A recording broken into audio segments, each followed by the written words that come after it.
그리고 오늘 이 시간 찬양할 때 내일을 향한 걱정, 근심 모두 다 내려놓고 십자가 사랑을 의지하며 나아갑시다.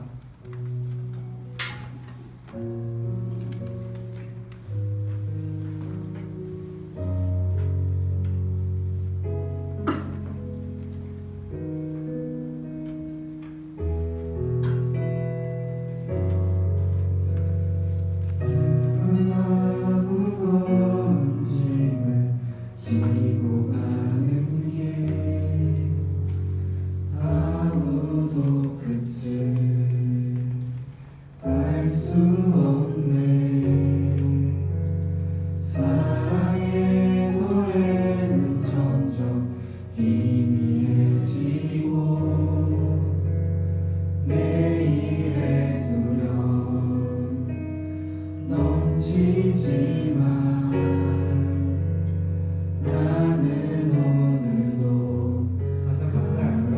누구나 무거운 짐을 가지고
우리 이 시간 다 같이 걸어갔으면 좋겠는데요. 어디를 걸어가냐면 우리를 새롭게 하신 그 주님이 걸었던 그 길을 따라가는 우리됨을 소망하면서 우리 이 시간 다 같이 일어나서 찬양합시다.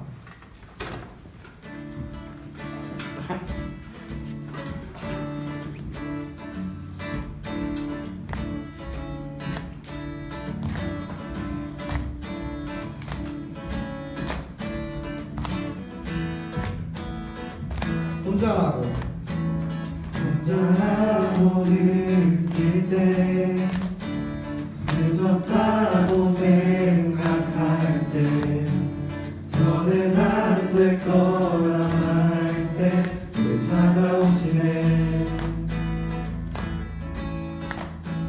더 이상은 안 될 때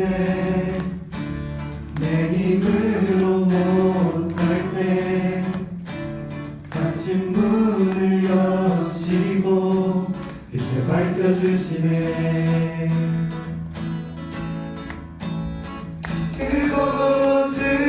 그곳은 아직은 미약하나 주가 밝혀주시니 따라가려 하네. 우리는 아직은 연약하나 우린 닮아가네. 우리를 새롭게 하시네. 그가 걸었던 길을 따라 밝혀주시는 길을 따라 우린 걸어가네. 한 걸음뿐일지라도 그가 보여주신 사랑 우리 마음 깊은 곳에 알게 하셨네. 우릴 끝까지 사랑하게 하시네.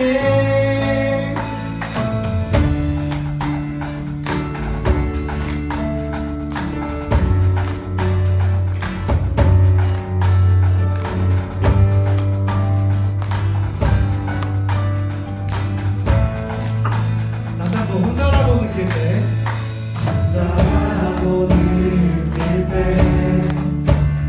늦었다고 생각할 때 더는 안 될 거라 말할 때 늘 찾아오시네. 더 이상은 안 될 때 내 힘으로 못할 때 닫힌 문을 여시고 빛을 밝혀주시네.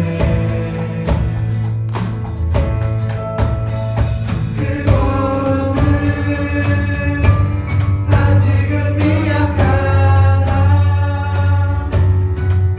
주가 밝혀주시니 따라가려 하네. 우리는 아직은 연약하나 우린 닮아가네. 우리를 새롭게 하시네. 그가 걸었던 길을 따라 밝혀주시는 길을 따라 우리 걸어가네. 한 걸음뿐일지라도 그가 보여주신 사랑 우리 마음 깊은 곳에 알게 하셨네. 우리 끝까지 사랑하게 하시네. 그가 걸었던 길을 따라 밝혀주시는 길을 따라 우리 걸어가네. 한 걸음뿐일지라도 그가 보여주신 사랑 우리 마음 깊은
빛이 없는 바다에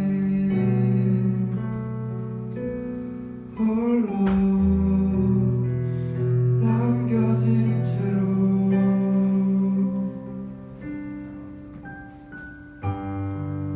나는 주를 바라네.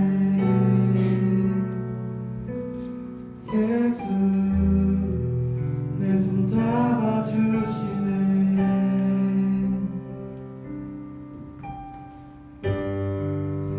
빛으로 오신 그가 내 삶 밝혀주시네.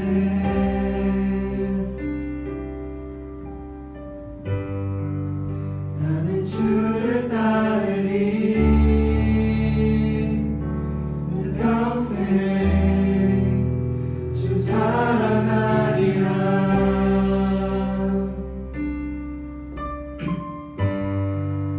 세상은 날 버리고 소망 하나 없어도 나의 사랑 주 알아주시네. 그가 함께 하시니 나는 오늘을 살리. 나의 모든 소망 오직 주 예수.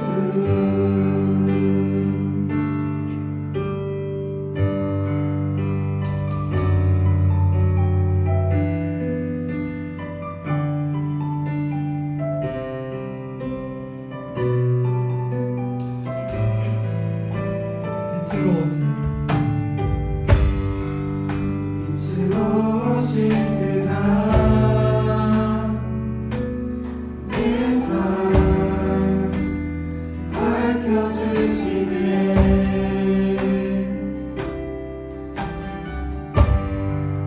나는 주를 따르리. 내 평생 주 사랑하리라.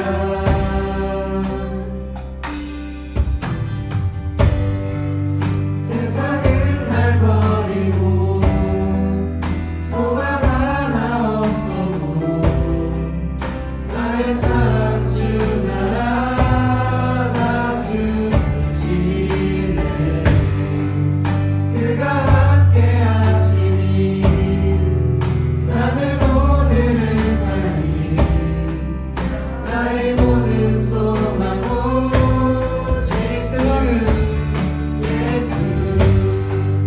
세상은 날 버리고 소망 하나 없어도 나의 사랑 주 알아주시네. 그가 함께 하시니 나는 오늘을 살리. 나의 모든 소망 오직 주 예수.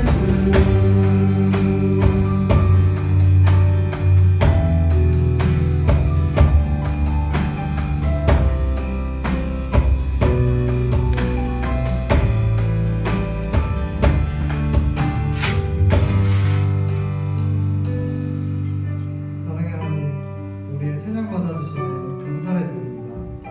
오늘도 우리는 끝을 알 수 없는 길을 한 발 한 발 나아가죠. 그 길은 점점 희미해지고 내일의 두려움은 우리를 주저앉게 만듭니다. 하지만 주님께서는 이런 우리들을 위해 길을 밝혀주시고 사랑하고 우리를 감싸주십니다.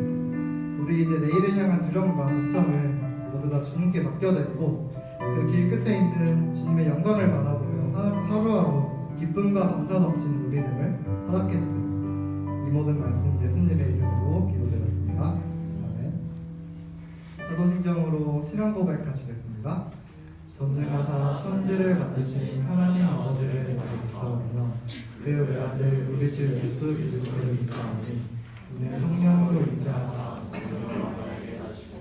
본디오 빌라도에게 고난을 받으사 십자가에 못 박혀 죽으시고 장사한 지 사흘 만에 죽은 자 가운데서 다시 살아나시며 하늘에 오르사 전능하신 하나님 우편에 앉아 계시나 저리로서 산자와 죽은 자를 심판하러 오시리라.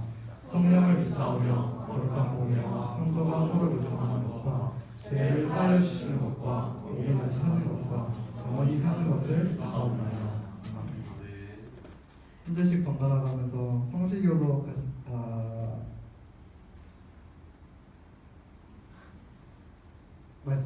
읽겠습니다. 왕이신 나의 하나님이여 내가 주를 높이고 영원히 주의 이름을 송축하나이다.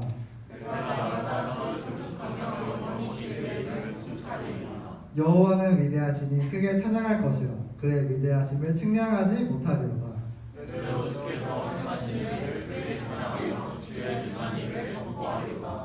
주의 존귀하고 영광스러운 위엄과 주의 기이한 일들을 나는 작은 소리로 읊조리이다. 사람들은 주의 두려운 일에 권능을 말할 것이요 나도 주의 위대하심을 선포하리이다. 그들이 주의 크신 은혜를 기념하여 말하며 주의 일을 노래하리이다. 여호와는 은혜로우시며 긍휼이 많으시며 노하기를 더디하시며 인자하심이 있으시도다. 여호와께서는 모든 것을 선대하시며 그 지으신 모든 것에 긍휼을 베푸시는도다. 여호와여 주께서 지으신 모든 것들이 주께 감사하며 주의 성도들이 주를 송축하리이다. 모두 자리에 앉아주세요.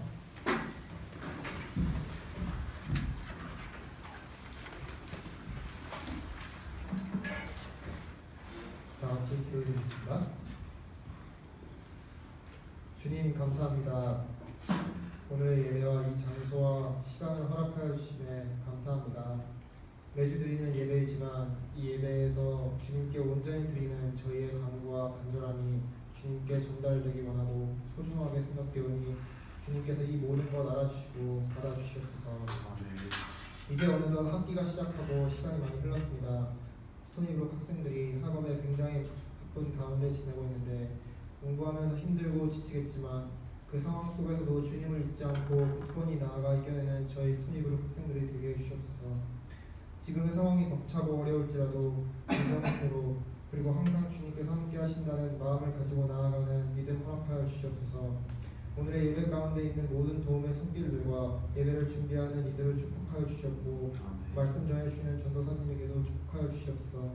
이 예배를 온전히 주님께 드리오며 예수님의 이름으로 기도하였습니다.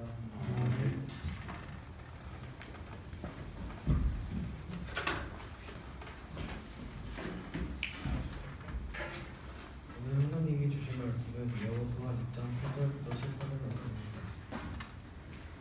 찾으신 줄 알고 제가 읽겠습니다.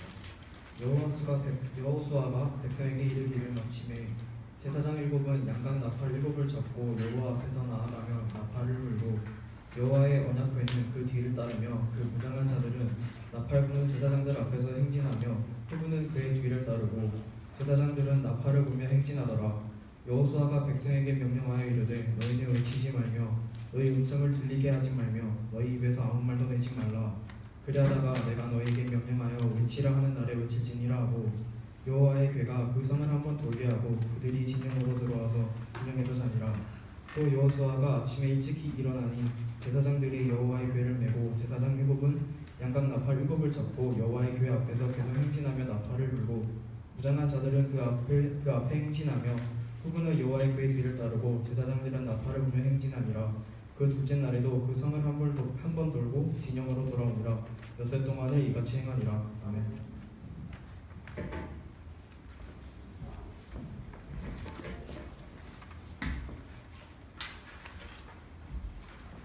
할렐루야, 안녕하세요. 우리 주민분들하고 인사 한번 나눌까요? 반갑습니다. 인사 나눌게요. 반갑습니다.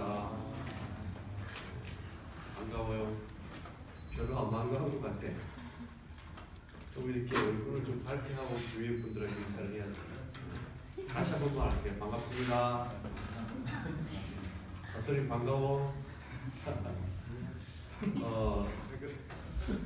시험 기간이 되어서 그런지 우리 옆에 같이 오던 친구들이 안 온 친구들이 많은 것 같아요. 우리 용택이도 안 보이고 그리고 뭐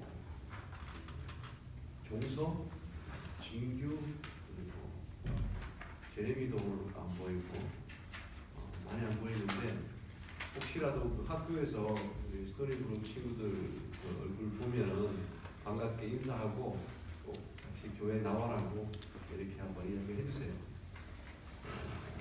예배를 같이 드려야 돼. 같이 드려야 은혜 받고 하지.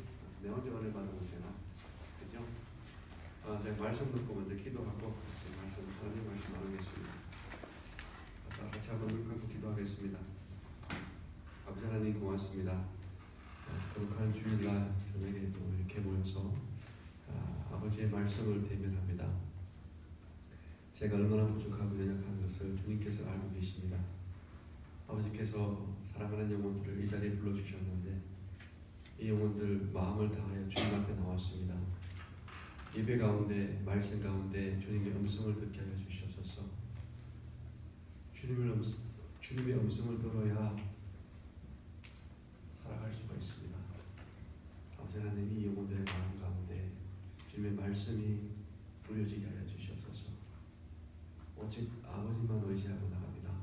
함께 해주시옵소서. 감사드리며 예수님 이름으로 기도합니다. 아멘. 오늘 읽을 본문 말씀은 여호수아가 가나안 땅을 이제 들어가서 가나안 땅을 점령하는데 여리고성이라는 큰 성, 가나안에서 어떻게 보면 대표적인 성이 큰 성을 점령하는데 괜찮아요? 너무 좋아하는데 사람들이 이렇게 언약궤를 중심으로 해가지고 나팔을 불고 제사장들이 이렇게 먼저 앞서고 그다음 백성들이 따라서 여리고성을 이렇게 돕니다. 그런데 재밌는 것은 말을 하지 말라고 해요. 말을 하지 마. 왜 이렇게 그 여리고성을 돌면서 말을 하지 말라고 했을까? 하루에 한 번씩 오는데 6일 동안 성경에는 아무 말도 하지 말고 돌아라 이렇게 얘기합니다. 하나님께서 이스라엘 백성들한테 왜 아무 얘기하지 말고 이렇게 돌아라 했을까? 오늘 한번 그 말씀을 놓고 한번 알아보겠습니다. 제가 은행에서 시티은행에 그 이사이드 지점에 일하고 있는데 그 시티은행의 그 파킹장에 이제 사람들이 이제 은행 업무를 보기 위해서 파킹을 하고 이렇게 하는데 파킹을 원활하게 위해 가지고 어떤 분들이 파킹하고 다른 데 이제 일부러 가면 안 되니까 가드가 한 명 있습니다. 그러니까 스피드 가드가 이제 파킹을 원활하게 위해서 이렇게 파킹을 하고 다른 데 못 가게끔 이렇게 하는 분이 계신데 그분이 이제 흑인이고 원래 고향이 이제 아프리카 짐바브웨 데이커라는 친구인데 한 2년 정도 이렇게 같이 있었어요.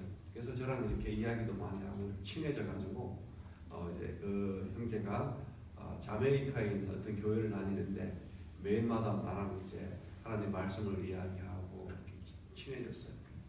이 친구가 이 형제가 굉장히 인사성이 밝아가지고 점심때가 되면 손님들을 이렇게 뭐 차이니즈 푸드도 주고 뭐 서브웨이도 주고 해가지고 잘 얻어먹기도 하고 하여튼 이렇게 조금 잘 밝아요. 그래서 시간이 지나고 이렇게 이 형제가 나하고 이렇게 깊은 이제 이야기를 하는데 이제 그 형제가 이렇게 얘기하는 거예요. 자기는 여기 와가지고 하루 종일 있는데 돈을 얼마 못 번다는 거예요. 그리고 여기 하루 종일 서 있으면은 집에 있으면 막 허리가 아프다는 거예요. 그러니까 처음에는 이렇게 만나서 이렇게 저렇게 이야기하다가 시간이 지나면 지날수록 자기가 이제 컴플레인을 한다는 거예요. 피로 너는 여기 앉아 있는데 나는 저기 가서 서가지고 있고 너는 나 아침부터 일찍 왔으니까 하고 계속 이렇게 컴플레인 하는 거예요. 그래서 뭐 제가 어떻게 하겠어요. 그래서 너 이제 은행에 그 텔러로 일하려고 그러면은 이렇게 공부도 하고 뭐 이렇게 준비하고 이렇게 해라 이렇게 이야기해 주는데 이제 그 친구가 20대 이제 중반이에요. 여러분들도 나이 조금 더 많은데 지금 그 결혼을 해가지고 그 아내는 아직까지 짐바브웨에 있어요. 지금 곧 아마 4월달에 이제 비자를 받아가지고 이렇게 오는데 그 친구가 이제 계속해서 그런 이야기를 자기 힘든 거를 이렇게 이야기를 하고 이렇게 하는데 어제도 제가 사무실 나갔는데 어제 그 형제가 갑자기 나한테 오더니만 자기가 받은 이제 텍스트 메시지를 저한테 보여주는 거예요. 그 메시지를 보니까 그 이제 그 시티뱅크에서 그 가이드를 봐주는 그 회사를 이렇게 그 수주를 줬는데 그 회사하고 이렇게 컨트랙이 끝나가지고 그 형제가 더 이상 이제 못 오는 거예요. 그 보스가 자기 그 매니저가 연락이 온 거예요. 텍스트가 이제 너 이제 그 일하는 끝났다고 이제 그만둬야 된다. 그 문자를 받은 거예요. 이 친구가 깜짝 놀래가지고 그 흑인이 그 까만 얼굴이잖아요. 까만 얼굴이 노랗게 돼가지고 그래한테 오는 거예요. 피로 이제 큰일 났다고 지금 급하게 좀 기도 좀 부탁한다. 이거 내가 이거 지금 헬스를 여기 이제 못 오고 이제 그만두게 됐다고 어떻게 좀 큰일 났다 이렇게 노랗게 돼가지고 오는 거예요. 그러냐고. 그래서 그냥 내가 같이 기도해 주겠다 이렇게 이야기를 했어요. 그런 다음에 30분 뒤에 또 이 친구가 온 거예요. 앉아 있는데 왜 그러냐면 이제 네 기도하고 우리가 기도했는 게 하나님께서 응답하셨다는 거예요. 무슨 왜 그러냐면 방금 자기 보스한테 매니저한테 연락이 왔는데 이 그 시티뱅크 계약이 연장이 돼가지고 다음 주에 나오게 됐다 이렇게 하는 거예요. 그래서 제가 얘기하는 거예요. 야, 너는 맨날 나한테 와가지고 일이 힘들다고 막 컴플레인 하다가 아니 이거 일이 이제 그만둔다 하니까 그렇게 또 아쉬워하고 또 기도해 달라고 했다가 너 이게 뭐냐 그러니까 자기가 못 들으면 막 웃는 거예요. 이게 뭐냐 그러면은 우리가 인간들이 우리가 갖고 있는 거에 대해서는 전혀 감사함이 없어요. 감사함이 없다가 계속해서 남들하고 비교하고 해서 자기한테 있는 거 자기가 조금 못한 거에 대해서 불평하고 불만하고 계속 하다가 그걸 만약에 싹 그두고 가버리면은 그제서야 깜짝 놀래가지고 이거 큰일 났다 뭐 이렇게 하는 그 모습이 우리들의 그 모습인 거예요. 여러분들 성경에 나오는 그 말씀 중에서 이 사람들이 대화하는 말씀이 나오는데 언제 대화가 처음 시작한 걸지 아세요? 언제 성경에 이제 커뮤니케이션이 이렇게 진행이 될 때 누구하고 이야기가 가장 처음 이렇게 시작을 했을 것 같아요. 여러분들 읽다가 그냥 뭐 슥슥 읽고 지나가는데 아마 창세기를 다 읽었을 거예요. 대화하는 모습이 처음 등장하는 게 창세기 3장에 이렇게 나와요. 창세기 3장에 누가 대화를 하냐 그러면은 하나님하고 대화하는 게 아니고 이 하나님께서 만든 남자가 아담이죠. 아담이 이제 혼자 있는 것이 이렇게 보기에 그러니까 독초하는 것을 외롭게 보이니까 하나님께서 이 여자를 만들어 주는데 여자가 이제 하와인 거죠. 그 하와하고 그 뱀하고 사탄하고 뱀하고 하와하고 뱀하고가 이 성경에 나타나는 대화의 처음입니다. 그러니까 성경에 나타나는 읽다 보면은 대화의 처음은 창세기 3장에 하와하고 이 뱀하고의 대화인데 그 제가 뱀하고 대화하는 걸 한번 읽어볼게요. 3장 1절에 이렇게 시작합니다. 그런데 뱀은 여호와 하나님이 지으신 들짐승 중에 가장 강교하니라. 뱀이 여자에게 물어 이르되 이제 이야기하는 거예요. 뱀이 하나님이 참으로 너희에게 동산 모든 나무의 열매를 먹지 말라 하시더냐 이렇게 뱀이 물어보는데 여자가 뱀에게 말하되 뱀에게 대답하는 거예요. 이렇게 얘기합니다. 동산 나무의 열매를 우리가 먹을 수 있으나 동산 중앙에 있는 나무의 열매는 하나님의 말씀에 너희는 먹지도 말고 만지지도 말라. 너희가 죽을까 하노라 하셨느니라. 그러자 뱀이 또 이렇게 얘기합니다. 여자에게 너희가 결코 죽지 아니하리라. 너희가 그것을 먹는 날에는 너희 눈이 밝아져 하나님과 같이 되어 선악을 알 줄을 하나님이 아심이라. 야, 이거 먹는다고 너 죽는 게 아니야. 이거 먹으면은 너 하나님처럼 선악을 알게 돼. 이렇게 이야기를 하는 거죠. 그리고 여자가 그 나무를 본즉 먹음직도 하고 보암직도 하고 지혜롭게 할 만큼 탐스럽기로 한 나무인지라. 여자가 그 나무 열매를 따먹고 자기와 함께 있는 남편에게 주매 그도 먹은지라.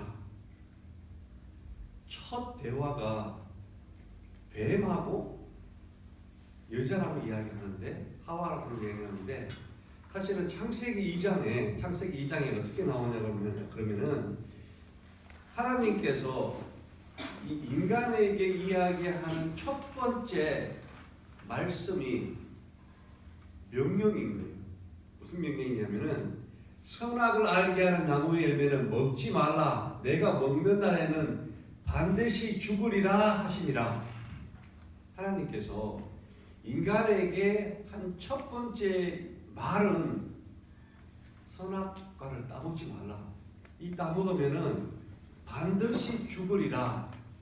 이렇게 명령한 말이 성경 나오는 첫 번째 말이고, 첫 번째 나오는 대화는 뱀하고 여자하고 이야기하는데, 그 여자가 어떻게 얘기했습니까? 동산 중앙에 있는 나무의 열매는 하나님의 말씀에 너희는 먹지도 말고 만지지도 말라. 너희가 죽을까 하노라. 다시 얘기하면은 여호와 하나님은 인간들에게, 하와와 아담에게 반드시 죽을 것이다, 반드시 죽으리라 이렇게 이야기를 했는데, 하와는 뱀하고 이야기를 하면서 이거 먹으면 죽을까 하노라. 뭔 말입니까?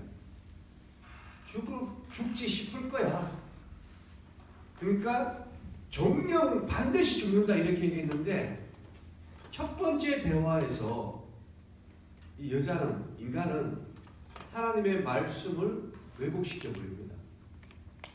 우리가 선악과를 따먹고 난 다음에 죄가 들어왔다 이렇게 얘기하는데, 벌써 인간은 선악과를 따먹기 전에 하나님께서 첫 번째 명령한 그것을 첫 번째 대화를 하면서 그것을 왜곡시켜 버립니다. 그러고 난 다음에 인간하고 하나님하고 또 첫 번째 대화가 또 창세기 3장에 또 나옵니다. 첫 번째 대화는 누구랑 이야기하냐 그러면은 여호와 하나님하고 아담하고 이야기합니다. 제가 읽어볼게요. 여호와 하나님이 아담을 부르심에 그에게 이르시되, 첫 번째 대화입니다. 내가 어디 있느냐 이르되, 내가 동산에서 하나님의 소리를 듣고, 아담이 얘기하는 겁니다. 하나님의 소리를 듣고 내가 벗었으므로 두려워하여 숨었나이다. 하나님께서 누가 너의 벗었음을 알게 하였느냐? 내가 내게 먹지 말라 명령한 그 나무 열매를 내가 먹었느냐? 아담이 얘기합니다. 하나님이 주셔서 나에게 함께 있게 하신 여자가, 그가 그 나무 열매를 내게 주므로 내가 먹었나이다. 자, 아담이 하와랑 같이 열매를 먹고 난 다음에 첫 번째 하나님하고 인간하고 대화 때 하나님께서 너 어디 있니? 그러니까 나는 숨었어요. 너 왜 숨었니? 너 이거 선악과 먹었구나. 그러니까 이 첫 번째 하나님과의 대화가 변명입니다. 자기가 먹었다 얘기하는 게 아니라 하나님이 나에게 만들어준 이 여자가 먹자고 시켜가지고 내가 먹었습니다. 창세기에서 처음 나타나는 대화는 하나님의 말씀을 왜곡시키고 변명하고 이런 것들로 시작되고 있다는 소리가 발견하게 됩니다. 그러니까 우리 속에 우리가 하는 말이 얼마나 은혜가 안 되는가. 인간을 최고 처음 만드는 이 첫 사람부터 대화할 때 왜곡시키고 변명하고 이런 것들로 시작합니다. 그래서 우리 마음속에는 시기하고 질투하고 변명하고 욕하고 미워하고 악한 마음 이런 것들이 너무너무 여기에 많이 들어있다는 거예요. 마태복음 그 15장에 이런 이야기가 나옵니다. 예수님하고 제자들이 음식을 먹는데 손을 씻지 않고 음식을 먹게 됩니다. 그러자 유대인의 그 말씀을 아는 자들 이 사람들이 예수께 따라서 이야기합니다. 그 당시에 유대인들은 유대 장로의 유대 교회 그 전통은 항상 음식을 먹을 때 손을 씻고 이렇게 먹게 되어 있습니다. 그러자 그 예수님께서 그 이야기하는 유대인 율법자들한테 이렇게 얘기하고 말합니다. 너희들이 손으로 집어서 입으로 먹어 들어가는 게 더러운 것이 아니라 너희 속에서 입 밖으로 나오는 게 더럽다. 이렇게 얘기를 합니다. 그 말이 우리 속에 있는 게 추하고 더럽고 이런 것이 있기 때문에 이런 것들을 우리 입 밖으로 나온다는 것입니다. 그 요즘은 이렇게 말로도 많이 하지만 이 말씀이 서있을 때는 그 스마트폰이 없었잖아요. 그래서 요즘에는 문자도 보내고 이렇게 스마트폰으로 카톡도 하고 이렇게 많이 해요.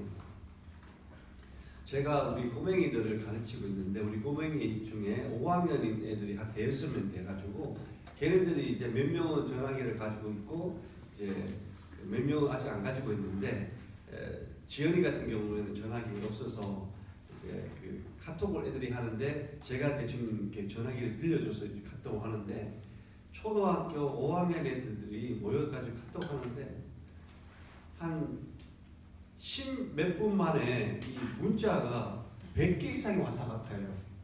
그 100개 이상. 얼마나 이렇게 할 말들이 많은지.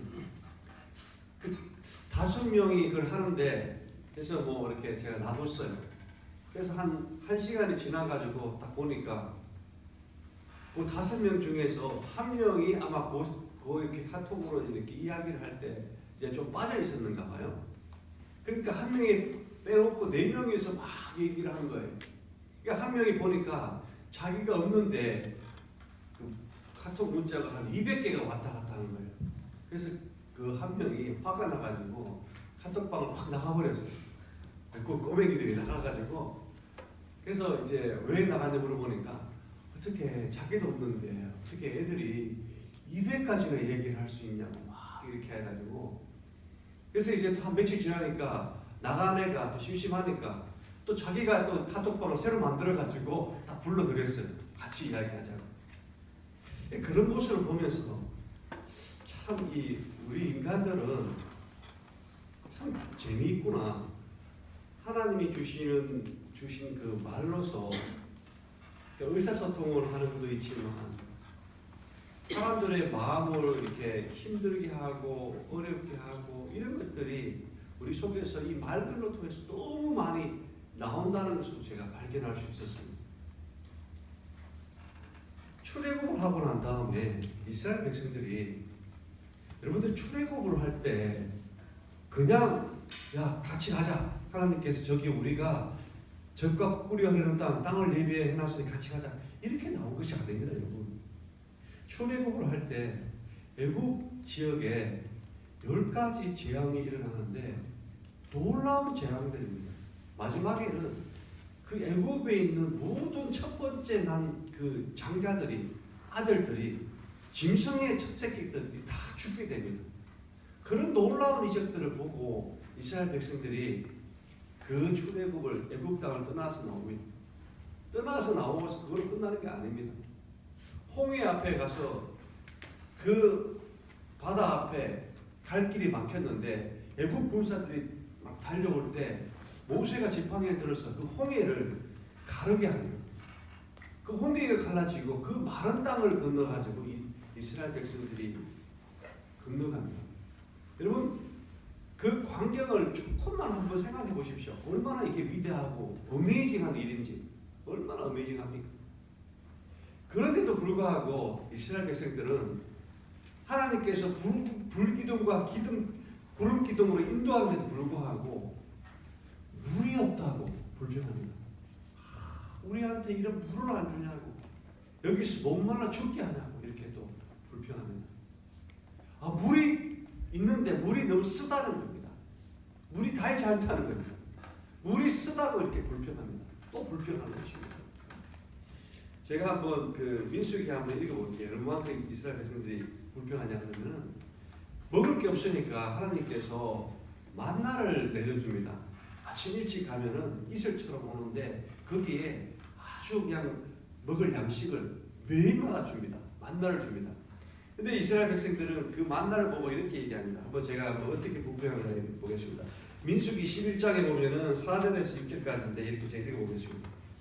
그들 중에 섞여 사는 인종들이 탐욕을 품음에 이스라엘 자손도 다시 울며 이르되 누가 우리에게 고기를 주어 먹게 하랴. 만나만 먹으니까 맛이 없다는 거예요. 야, 우리한테 고기를 좀 줘야지 어떻게 만나만 주냐 이렇게 얘기하는 거죠. 5절에 우리가 애굽에 있을 때에는 값없이 생선과 오이와 참외와 부초와 파와 마늘들을 먹은 것이 생각나거늘 우리가 애굽에 있을 때는 H마트가 가까이 있어가지고 시커 사먹고 시커 먹었는데 야 이거 어떻게 만나와 주냐 이렇게 불평하는 거죠. 그리고 또 이렇게 얘기합니다. 이제는 우리의 기력이 다하여 이 만나 외에는 보이는 것이 아무것도 없도다. 만나 먹어가지고 우리가 힘이 없다는 겁니다. 자, 이처럼 이스라엘 백성들은 출애굽을 해서 나올 때부터 계속해서 불평하고 불만을 품고 이야기를 합니다. 사실은 인간이 처음에 만들어질 때부터 말씀을 왜곡하고 만들어질 때부터 불평하고 변명하고 이게 우리들의 모습인 것입니다. 여러분 출애굽을 할 때 여리고성에서 여리고성을 점령할 때 6일 동안 이스라엘 백성들에게 아무 말을 하지 말라 이야기했는데 우리가 인간들의 모습을 보니까 왜 하나님께서 아무 말을 하지 말라 했다는 것을 우리가 이해할 수 있습니다. 만약에 이 영혼들 이 이스라엘 백성들에게 그냥 한 바퀴씩 돌아라 이렇게 얘기했으면 어땠을 것 같아요? 돌면서 이게 무슨 짓이냐고 이게 왜 이렇게 하냐고 아마 엄청난 불평 불만을 쏟아냈을 것입니다. 근데 주님께서는 언약궤가 앞에 서고 나팔을 불고 언약궤를 따라서 백성들을 아무 말하지 말고 걷게 합니다. 아무 말하지 말고 그것도 6일 동안 외쳐라고 하는 그 마지막 그때까지 아무 말도 하지 말고 언약궤를 앞세워서 그 말씀을 언약궤에 있는 그걸 바라보고 돌고 있다는 거예요. 여러분들 오늘 말씀은 어떤 큰 은혜가 있는 게 아닙니다. 하나님께서 우리 인간들을 어떻게 구원하시고 어떻게 인간들이 그 하나님을 발견하는가인데 나는 처음에 이 말씀을 준비를 하면서 이거구나. 우리 인간들이 우리의 말을 조심해야 되겠구나. 우리의 말들로 사람들을 상처를 주는구나. 야고보서에 보면은 혀의 죄가를 물려라는 말씀이 나옵니다. 나는 이 본문의 말씀을 보고 우리가 말 조심을 해야 되는구나. 사람들한테 상처받지 않게끔 해야 되는구나. 우리 속에 있는 깨끗한 말씀을 나와야 되구나. 이렇게 생각했는데 이 말씀을 계속해서 묵상하는데 정말로 주님께서 이야기하는 말씀은 그게 아닌 거예요. 하나님께서 무슨 말씀을 하기 위해서 이야기를 하지 말라고 했을까? 계속해서 묵상을 해보니까 아까 전에 봤던 그 창세기에 그 해답이 있는데 창세기 3장에 뱀하고 우리 그 여자하고 대화할 때 그 전에 하나님께서 이스라엘 백성들한테 이 언약 선악과를 알게 하는 나무의 과실을 먹지 말라고 이야기합니다. 정령 죽는다고 이야기합니다. 그게 창세기 2장에 제가 읽어보겠습니다. 2장 16절에 17절 이렇게 말씀하고 있습니다. 여호와 하나님이 그 사람에게 명하여 이르시되 동산 각종 나무의 열매는 내가 임의로 먹되 선악을 알게 하는 나무의 열매는 먹지 말라. 내가 먹는 날에는 반드시 죽으리라 하시니라. 하나님께서 인간들을 만들고 난 다음에 동산의 중간에 나무를 줬는데 모든 나무는 먹으면 되는데 이 선악을 알게 하는 나무는 먹지 말라. 정령 죽으리라. 이렇게 얘기했는데 하나님은 완벽한 분이십니다. 하나님은 창조주십니다. 하나님은 실수가 없는 분입니다. 이 완벽하신 하나님께서 사람을 만들었을 때 이 사람이 하나님께서 만든 사람은 완벽하겠습니까? 완벽하지 않겠습니까? 하나님은 우리를 만들 때 완벽하게 만드셨습니다. 완벽하신 분이기 때문에. 근데 하나님께서 왜 선악을 알게 하는 나무를 동산에 두셨을까요? 아니 선악을 알게 하는 나무를 안 놔도 거기 안 뒀다 그러면은 아니 이런 이야기에 이런 문제가 생기지 않았을 건데 하나님께서는 완벽하신 그분이 완벽한 사람을 만들고 하나님의 명령을 사람한테 주고 그리고 그 선악을 알게 하는 나무를 거기 뒀다는 거예요. 우리가 발견해야 될 것은 완벽한 하나님은 인간이 선악을 알게 하는 그 나무에 넘어질 것까지 하나님께서는 계산하고 계셨던 것입니다. 하나님은 인간을 완벽하게 만들었습니다. 그 완벽하게 만들었는데 만약에 여러분 보세요. 하나님께서 인간을 완벽하게 만들고 이 완벽한 인간이 하나님만 바라보고 하나님만 알고 하나님만한테만 나오고 이렇게만 만들었다고 한번 여러분 생각해 보십시오. 그러면 이 인간이 완벽한 인간이 뭐랑 똑같겠습니까? 인간이 아닌 거예요. 로봇인 거예요. 그냥 태엽을 감아가지고 앵무새처럼 소리만 내는 앵무새처럼 아니면은 나한테만 오는 로봇처럼 이렇게 포맷을만 해놓으면은 나한테 오는 거예요. 그러면은 이게 사람이겠습니까? 이게 이렇게 하면은 너는 내 만들 이렇게만 와라. 그 로봇을 만든 거예요. 하나님께서는 완벽하신 하나님께서는 우리를 만들 때 로봇처럼 만드지 않았다는 거예요. 우리를 하나님처럼 인격적으로 생각하고 사고하고 하나님처럼 우리한테는 결정하고 자유의지를 주고 이렇게 만들어 놓았다는 겁니다. 물론 하나님께서는 우리 인간이 실조하고 넘어지는 것까지 다 계산을 해놓으셨다는 것입니다.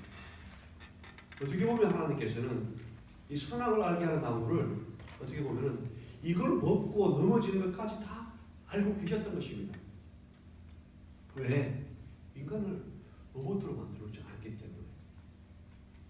벌써 하나님께서는 인간이 범죄하고 넘어지고 그리고 인간을 위해서는 자기가 독생자를 보내가지고 자기가 이 땅에 내려오셔가지고 십자가에 달려 돌아가시고 그 보혈의 은혜를 보고 부활하시고 그 성령을 믿고 주님 앞으로 나오게끔 이렇게 벌써 계획해 놓으셨다는 것입니다. 왜 이렇게 해놓냐? 하나님의 계획인 것입니다. 하나님의 계획인 것입니다. 로마서 8장에 이런 말씀이 나옵니다. 로마서 8장을 제가 한번 읽어보겠습니다. 로마서 8장에 어떻게 얘기하냐면요.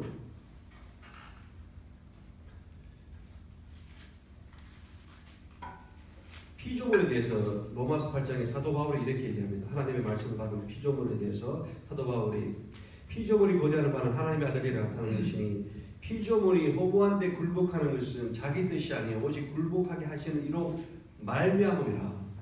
다시 한번 볼게요. 피조물이 허무한 데 굴복하는 것은 자기 뜻이 아니요 오직 굴복하게 하시는 이로 말미암음이라. 피조물을 만들었는데 피조물이 계속해서 죄로 넘어지고 욕심과 시기와 질투와 탐욕으로 넘어지는 이 허무한 것들 때문에 넘어지는 것들은 하나님께서 오직 굴복하게 하시는 이로 말미암아 하나님께서 그 알고 그렇게 만들어 놓았다는 것입니다. 인간은 죄를 짓고 넘어지게끔 만들어져 있다는 것입니다. 피조물은 완벽하게 만들어졌는데 그 완벽한 피조물 그 안에는 인간 하나님의 형상에 따라 만들어준 그 형상 안에는 우리가 결정하고 우리가 따르는 그걸 넣어놨기 때문에 이것은 헛된 것 때문에 넘어지고 피조물이 넘어지는 것조차도 주님께서 만들어 놓으셨다는 것입니다. 그리고 이 넘어져서 죽는 것으로 끝나는 것이 아니라 다시 이 넘어진 영혼들이 돌아오게끔 하나님께서 그 길을 만들어 주셨다는 것입니다. 그게 독생자가 이 땅에 오시고 십자가에 돌아가시고 부활하시고 그게 성령을 우리한테 주셨다는 것입니다. 다시 얘기하면은 예수님께서 공생애 동안 3년 동안 12명을 뽑아가지고 같이 함께 했는데 그 12명은 예수님과 동행하면서 예수님의 모든 이적을 같이 눈으로 보고 느끼고 같이 함께 했다는 것입니다. 그런데도 불구하고 그들은 예수님 그 십자가 앞에서 다 도망가 버립니다. 다 볼 필요 없이 도망가 버립니다. 예수님이 가장 아꼈던 베드로는 3번씩이나 그 절대절명의 순간에 나는 저 사람을 모른다고 부인을 하게 됩니다. 하지만 예수님께서는 그 부인하는 그것까지 계산하고 계셨습니다. 그것까지 알고 계셨습니다. 너희들이 다 도망갈 것이다. 내가 죽음 앞에 내 십자가 앞에 다 도망갈 것이다. 그리고 너는 이것을 부인할 것이다. 심지어는 베드로가 절대 그런 일이 일어나면 안 된다고 얘기하지만 예수님께서는 사탄아 물러가라고 얘기했습니다.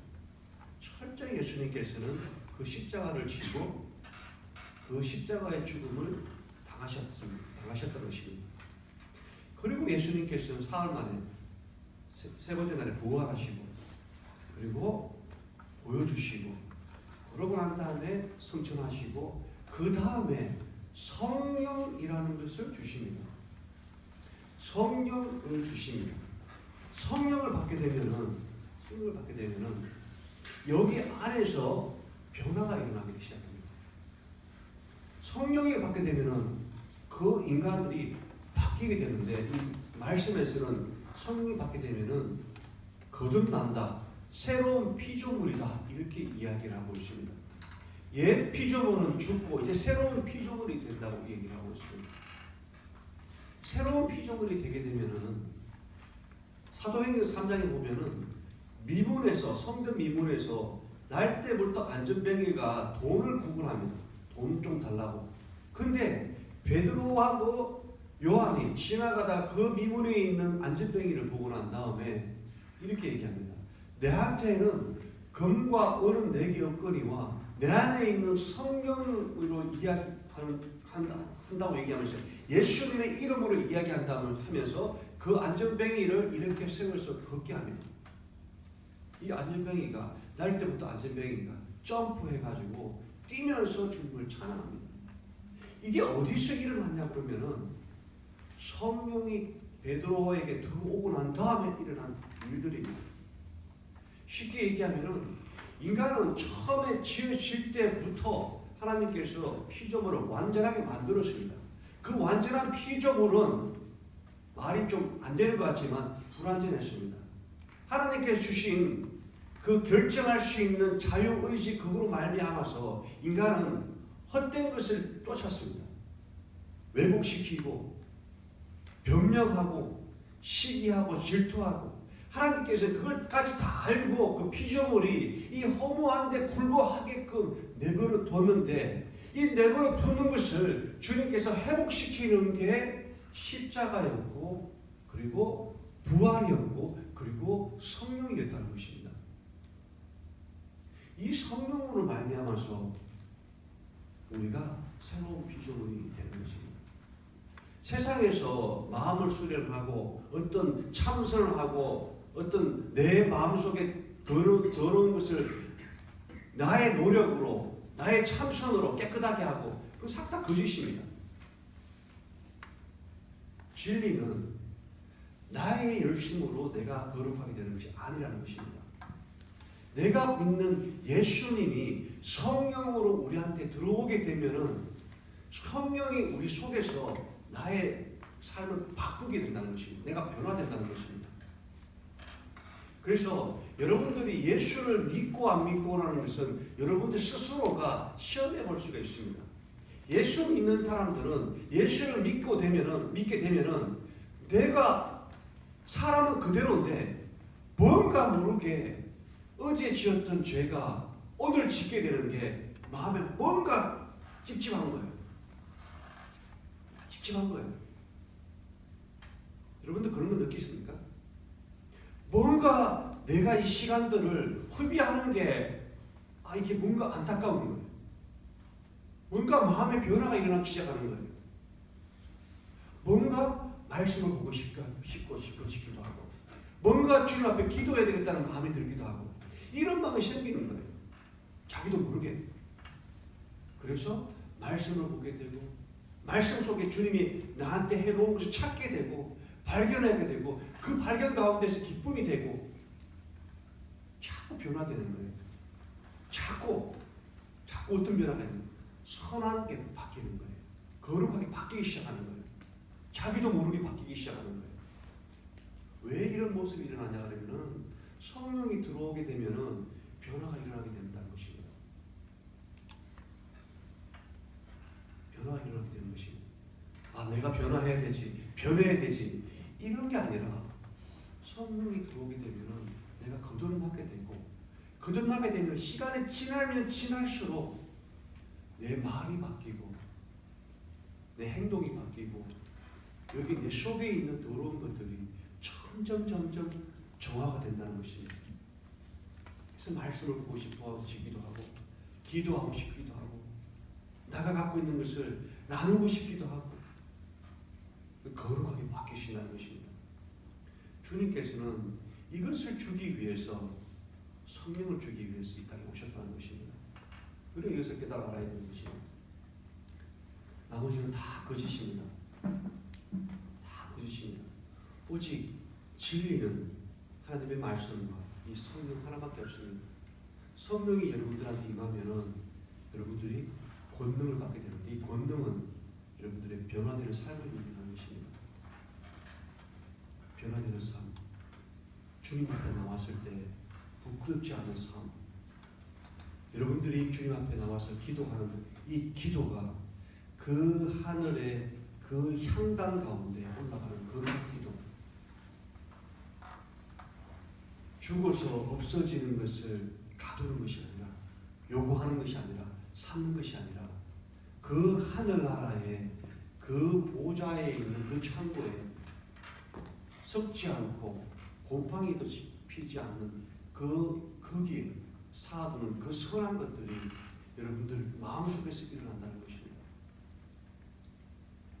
여호수아를 통해서 주님께서는 이것을 보여주기를 원했던 것입니다. 너희들이 말하지 말고 언약궤만 바라보고 따라와라. 너희들이 예수만 믿고 성령만 의지하고 따라와라. 내가 너희들과 함께하겠다.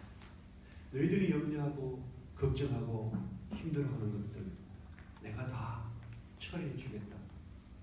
전쟁은 나한테 속혀 있다. 너희들은 예수만 믿고 나한테 거하라. 성령 안에 거하라. 말씀 안에 거하라. 말씀이 너희 안에 거하고 너희가 내 안에 거하면 너희가 필요한 모든 것을 내가 공급하고 너희가 필요한 그때에 말씀을 허락하겠다. 놀라운 일입니다. 예수님께서 12명을 뽑아서 사역을 보낼 때 여러분들처럼 많은 학식이 있고 똑똑하고 그런 사람들이 아니었습니다. 철저하게 배운 것도 없고 세상에 저 끝에서 이렇게 고기 잡는 거 어부였습니다. 근데 주님께서는 그 영혼 하나하나를 불러가지고 성령을 부어주니까 놀라운 영적 리더로 바뀌어버렸습니다. 자기 목숨까지 내어놓고 복음을 전하는 자들로 바뀌어버렸습니다. 이게 성령의 권능입니다. 하나님의 영이 여러분들한테 가면은 여러분들이 이제 여러분들 육신을 쫓아가지고 여러분들의 명예나 여러분들 부를 쫓아가 사는 게 아니라 하나님 나를 소망 가운데 바라보면서 주님이 그 기뻐하는 것을 감당할 수 있는 것입니다. 얼마나 놀랍습니까? 그 모든 것들은 그 하나님의 그 생명책에 기록이 된다는 것입니다. 여러분들이 호흡이 끊어져서 심판대 앞에 섰을 때 생명책에 여러분들이 이름이 나오고 여러분 이 땅에서 내가 형제를 사랑하고 자매를 사랑하고 힘들고 연약한 영혼들을 돌보고 아껴주고 그리고 복음을 모르는 자에게 복음을 전했던 그 기록들이 그 책에 기록이 된다고 생각해 보십시오. 주님께서 여러분들 불러서 착하고 충성된 종이라고 이렇게 얘기해 주십니다. 여러분들 성령을 믿고 성령과 함께하고 성령이 여러분들에게 무슨 이야기를 하는지 귀를 기울이기 바랍니다. 성경은 말하고 있습니다. 귀가 있는 자는 들을지 않게 하고 있습니다. 영 안에 떠줘야 되는 것입니다. 세상만 바라보지 말고 하나님이 바라보는 그 영 안에 떠줘야 되는 것입니다. 그때 여러분들의 삶이 바뀝니다. 우리 눈 감고 같이 한번 기도해 보겠습니다.